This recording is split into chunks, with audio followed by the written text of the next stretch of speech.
तक यह जीव अभयदान देने वाले आपके चरण कमलों की शरण ग्रहण नहीं कर लेता, अनन्य भाव से वो आपके चरणों में अपना सर्वस्व निवेदन करके आपके चरणों का आश्रय नहीं ले लेता, तब तक उसे धन, घर और बंधु, कितने गिना है? 3, धन, घर और बंधु, इनके द्वारा 3 चीजें मिलती रहती हैं।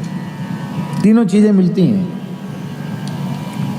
धन के द्वारा, घर के द्वारा और बंधु बांधवों के द्वारा। क्या मिलता है हम लोगों को? 3 चीजें मिलती हैं। कौन कौन? भय,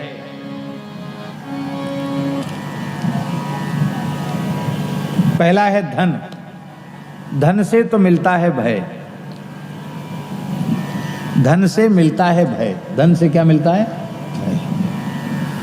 आपके पास पैसा जेब में हो तो कहीं भी जाने में आपको थोड़ा डर लगेगा कि कहीं कोई लूट न ले, और कुछ नहीं है तो क्या लूटेगा भाई? कोई डर नहीं। श्री गुरुनाथ जी का प्रसंग आता है। यद्यपि मत्स्येंद्रनाथ तो सिद्ध पुरुष थे, लेकिन लोक शिक्षण के लिए उन्होंने एक नाटक खेल के दिखाया। कुछ काल के लिए मत्स्येंद्रनाथ जी मोह में आसक्त हो गए थे, फंस गए थे चक्कर में। गोरखनाथ जी उनको छुड़ा के लाए। कथा बहुत प्रसिद्ध है, उसको हमको सुनाना नहीं है। तो जहाँ से गोरखनाथ मत्स्येंद्रनाथ जी चले थे तो गूदड़ी में कुछ हीरे जवाहरात छिपा के वो चले, सोने की मोहर, हीरे जवाहरात। जब जंगल में होके जा रहे थे तो गोरखनाथ जी से मत्स्येंद्रनाथ जी ने कहा कि वत्स गोरक्ष, कहा गुरुदेव? बोले रात हो गई, अपने को रात में नहीं चलना चाहिए, किसी गांव शहर में रहना चाहिए।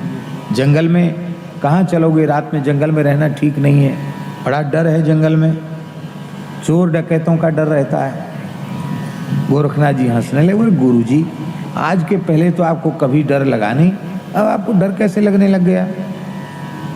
अरे हम लोग फक्कड़ हैं, फकीर हैं, बाबा जी हमारे पास क्या धरा है? चोर डकैत आएगा तो क्या लेगा हमसे? हमको किस चीज का डर है? अरे बच्चे तुम नहीं कुछ जानते हो, बहुत डर है, इसलिए अभी कुछ नहीं बिगड़ा है, लौट चलो गांव नगर की ओर लौट चलो। अब शाम हो गई थी। गोरखनाथ जी बोले अब गांव नगर तो नहीं जाएंगे, यहीं जंगल में कुआं है, यहीं रहेंगे, आप चिंता मत करो। गुरुजी कहते थे लौट चलो।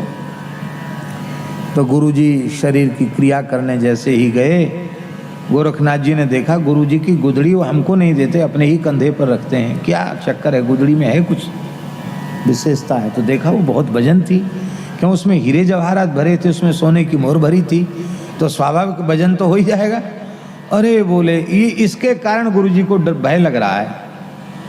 तब उन्होंने उस गुदड़ी को कुआं में ढकेल दिया, डाल दिया कुआं में। वो तो वजनदार थी, हीरे जवाहरात सोने की मोहर थी, वो गुदड़ी डूब गई पानी में। महाराज लौट के आए, मत्स्येंद्रनाथ जी, उनकी सबसे पहले नज़र वहीं पड़ी। बोले बच्चा वो हमारी गुदड़ी कहाँ गई? बोले वो गुदड़ी नहीं थी, वो भय की जड़ थी, तो हमने जड़ खोद के समाप्त कर दी। अब डर की कोई बात नहीं, निश्चिंत हो के यहीं सो।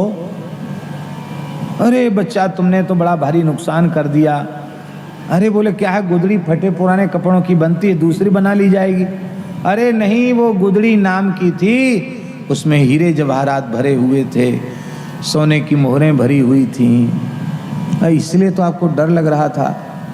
आपको ऐसी बात है तो तमाम कहते हैं उन्होंने हीरे जवाहरात। ऐसा भी लोग कहते हैं कि लघु संज्ञा करने बैठे तो तमाम हीरे जवाहरात प्रकट होने लग गए। तो गुरुजी को बड़ी लज्जा आई। बोले ये सब आपकी कृपा से मुझे ये सब सिद्धियां मिली हैं, लेकिन आप कहाँ चक्कर में फंस गए?